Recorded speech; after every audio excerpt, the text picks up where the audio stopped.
Okay, today we're going to be talking about analyzing relationships from interpersonal communications. My example was from my parents. Whenever they met, they had a different type of conflict style, which was more so accommodating. So accommodating would be like if my mother was fighting with my father and my mother thought that my father was wrong, she would just agree with him so that the fight wouldn't keep on going.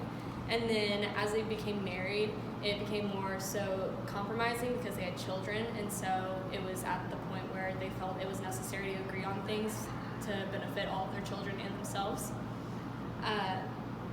Another part of their relationship that I took from interpersonal communications was Knapp's model. Knapp's model gives different levels of the relationship, so whenever you're first meeting, it's initiating, and then it gets to a point where you're intensifying the relationship. And in that first tier of the relationship growing, my parents was more so intensifying because they met and immediately hated each other, and then 3 weeks later they were engaged to be married.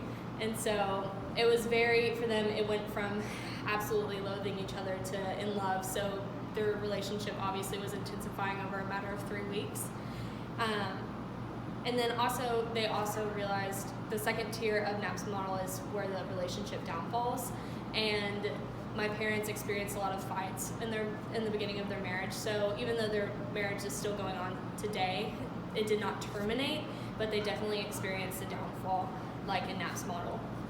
And then also the last thing that I think really represents a lot of relationships and helps people learn from each other is love languages.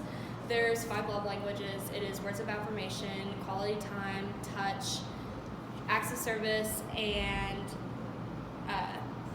gift giving. Whenever my parents first started dating, my mother is very a gift giving person and an acts of service person, and that's where she showed love. Well, my father is more quality time and words of affirmation, so it was really hard for my parents to understand each other and how they wanted to show love and affection.